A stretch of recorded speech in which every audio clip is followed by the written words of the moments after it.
भारतीय कानून के हिसाब से जो महिलाओं का अधिकार है वो पुरुषों से आगे है। ज़मीन को लेकर के चूँकि टाइटल सूट आप सुने होंगे कि 20-20 साल चल रही है टाइटल सूट, कंप्यूटराइज बिल्कुल करके और ये फाइनल सर्वे कर दिया जाएगा। इसके बाद आपको कहीं पे इस चीज़ की ज़रूरत नहीं पड़ेगी या कहीं पे ये चक्कर लगाने की ज़रूरत नहीं पड़ेगी कि मेरा जमाबंदी नहीं हुआ। नमस्कार, आप देख रहे हैं द भारत 24 न्यूज़। मैं हूं संजय सिंह और आप बात करते हैं भूमि सर्वेक्षण को लेकर। और भूमि सर्वेक्षण के से बात करने के लिए हमारे साथ जो गेस्ट बैठे हुए हैं वो एडवोकेट चंदन कुमार हैं। तो सर, आपका स्वागत है।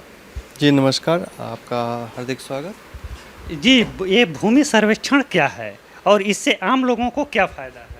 भूमि सर्वेक्षण की जो परिभाषा है, भूमि सर्वेक्षण के तहत जितने भी ज़मीन के मालिक हैं उनके नाम पर उनकी जो भी संपत्ति ज़मीन के रूप में है उसका सही आकलन करके उसको साइंटिफिक रूप से कंप्यूटराइज किए जाने की जो ये प्रक्रिया चली है, वही एक लाइन में अगर कहा जाए तो ये हमारा भूमि सर्वे है।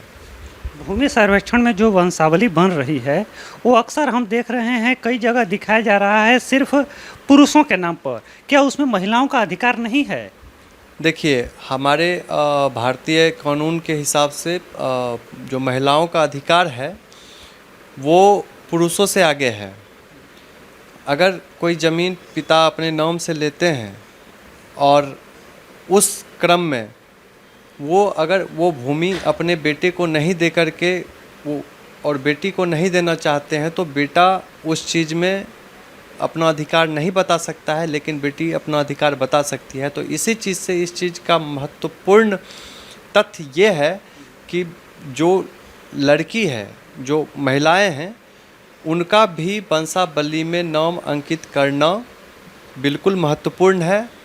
अगर ऐसा नहीं होता है तो आने वाले समय में हो सकता है, ऐसा है नहीं लेकिन हो सकता है कि अगर सरकार आपसे वो डाटा मांगे और अगर कल के डेट में कोई भी डिस्प्यूट क्रिएट हो फैमिली में, आपके परिवार में, तो उस समय आपको उस वंशावली जो कि अभी आपने वो सत्यता उसकी छुपाई है, उस कारण से आपको उस चीज़ का निगेटिव बेनिफिट उठाना पड़ जाए।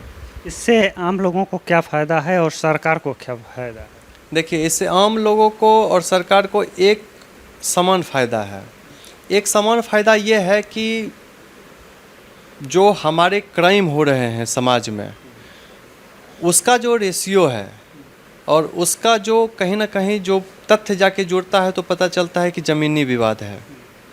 तो ज़मीनी विवाद से बढ़ के वो क्रिमिनल केस में चेंज हो जाता है।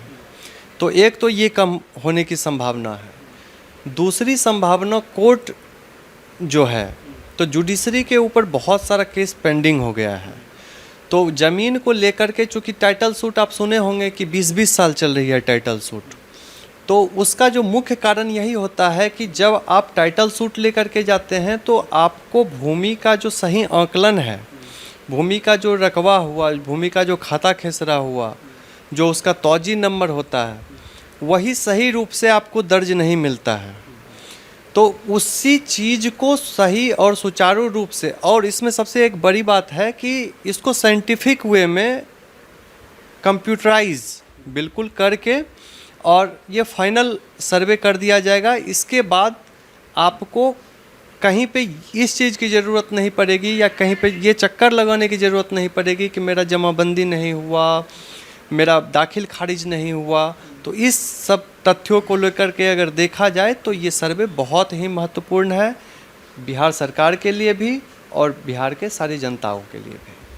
तो जी, तो आप देख रहे थे हमारे साथ एडवोकेट चंदन कुमार थे। और हम वंशावली जो अभी बन रहा है वो पुरुषों के नाम पर ही अक्सर देखा जा रहा है कि बन रहा है, हालांकि महिलाओं के नाम पर नहीं बन रहा है। तो इसमें जो हमारे साथ एडवोकेट चंदन कुमार थे वो बता दिए कि नहीं, महिलाओं का भी इसमें अधिकार है। तो ऐसे ही तमाम खबरों के लिए हमारे साथ बने रहिए। बहुत बहुत धन्यवाद।